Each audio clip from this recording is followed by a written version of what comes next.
ಅಸ್ಸಲಾಮು ಅಲೈಕುಂ. ನಮಸ್ಕಾರ ಎಲ್ಲರಿಗೂ.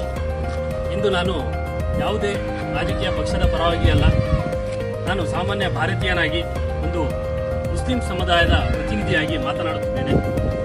ನಮ್ಮ ಸಂದೇಶ ತುಂಬ ಸ್ಪಷ್ಟವಾಗಿದೆ. ಗೋವು ಭಾರತೀಯ ಸಾಂಸ್ಕೃತಿಕ, ರೈತರ ಹಾಗೂ ಗ್ರಾಮೀಣ ಪ್ರದೇಶದ ಒಂದು ಅತಿ ಮುಖ್ಯ ಪ್ರಾಣಿಯಾಗಿದೆ. ಹಾಗೆ ಇದರ ಬಗ್ಗೆ ಗೌರವದಿಂದ ಚರ್ಚೆ ಮಾಡುವುದು ನಮ್ಮೆಲ್ಲರ ಜವಾಬ್ದಾರಿಯಾಗಿದೆ. ಇಂದು ದೇಶಕ್ಕೆ ಇನ್ನೊಂದು ಹಿಂದೂ ಮುಸ್ಲಿಂ ವಿವಾದ ಬೇಕಾಗಿಲ್ಲ. ದೇಶಕ್ಕೆ ಬೇಕಾಗಿರುವುದು ಶಿಕ್ಷಣ, ಅಭಿವೃದ್ಧಿ ಹಾಗೂ ಸಾಮಾಜಿಕ ಶಾಂತಿ. ದೇಶದಲ್ಲಿ ಯಾವುದೇ ಧರ್ಮದ ವಿವಾದ ಉಂಟಾದರೆ ಇಡೀ ದೇಶದ ಚಿತ್ತ ಅತ್ತ ಹೋಗುತ್ತದೆ. ಅದೇ ಬಡವರ ಕಷ್ಟ, ವಿದ್ಯಾರ್ಥಿಯ ಭವಿಷ್ಯ ಹಾಗೂ ಬಡವನ ಹಸಿವು ಕಡೆಗಣನೆ ಆಗುತ್ತದೆ. ನಮ್ಮ ಇಸ್ಲಾಂ ಸಮುದಾಯದಿಂದ ಇಡೀ ಭಾರತಕ್ಕೆ ನಾವು ಇಂದು ಸಂದೇಶ ಕೊಡುವುದೇನೆಂದರೆ, ಗೋವು ರಾಜಕೀಯ ವಸ್ತು ಆಗಬಾರದು, ಅದು ಪರಸ್ಪರ ಗೌರವದ ವಿಷಯವಾಗಬೇಕು. ಹಾಗೆ ಒಂದು ಸಮಾಜ, ಒಂದು ದೇಶ ಉಳಿಯಬೇಕಾದರೆ ಸಮಾಜ ಒಗ್ಗೂಡಬೇಕು.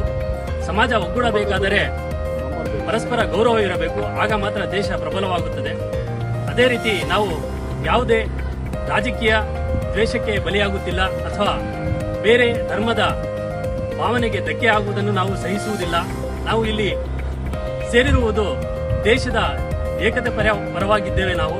ಹಾಗಾಗಿ ಈ ಮೂಲಕ ನಮ್ಮ ಎಲ್ಲ ಹುಳಿಯಾರ್ ವಿವಿಧ ಮಸೀದಿಯ ಸಮಿತಿಯ ಪರವಾಗಿ, ಹುಳಿಯಾರ್ ಜಾಮಿಯಾ ಮಸೀದಿಯ ಸಮಿತಿಯ ಪರವಾಗಿ ಹಾಗೂ ಇಡೀ ಮುಸ್ಲಿಂ ಸಮುದಾಯದ ಪರವಾಗಿ ನಮ್ಮ ಬೇಡಿಕೆ ಏನೆಂದರೆ, ನಮ್ಮ ಹುಳಿಯಾರಿನ ಸುತ್ತಮುತ್ತಲಿನ ಸಮುದಾಯದ ಪರವಾಗಿ ನಮ್ಮ ಬೇಡಿಕೆ ಏನೆಂದರೆ, ಗೋವನ್ನು ರಾಷ್ಟ್ರೀಯ ಪ್ರಾಣಿಯನ್ನಾಗಿ ಮಾಡಿ ಹಾಗೂ ಗೋ ರಫ್ತನ್ನು ತಡೆಗಟ್ಟಬೇಕು ಎಂದು ನಾವು ಈ ಪತ್ರಿಕಾಗೋಷ್ಠಿಯ ಮೂಲಕ ನಾವು ಬೇಡಿಕೆಯನ್ನು ತಹಸೀಲ್ದಾರ್ ಅವರ ಮೂಲಕ ನಮ್ಮ ಈಗಿನ ಮುಖ್ಯಮಂತ್ರಿ ಆದಂತಹ ಡಿ.ಕೆ. ಶಿವಕುಮಾರ್ ಅವರಿಗೆ ಹಾಗೂ ಪ್ರಧಾನಮಂತ್ರಿ ಅವರಿಗೆ ನಾವು ಇಲ್ಲಿಂದ ಸಂದೇಶವನ್ನು ರವಾನಿಸುತ್ತಿದ್ದೇವೆ.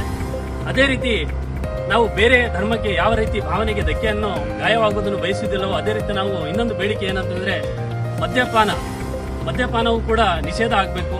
ಅಂದ್ರೆ ಪರವಾನಗಿಯ ಒಂದು ಟೆಕ್ನಿಕಲ್ ಇದಿರುತ್ತೆ, ಆದರೆ ಪರವಾನಗಿ ಅಳತೆಯ ಏನಿದೆ ಮಾನದಂಡವನ್ನು ಇವತ್ತು ಕಡೆಗಣಿಸಲಾಗುತ್ತಿದೆ.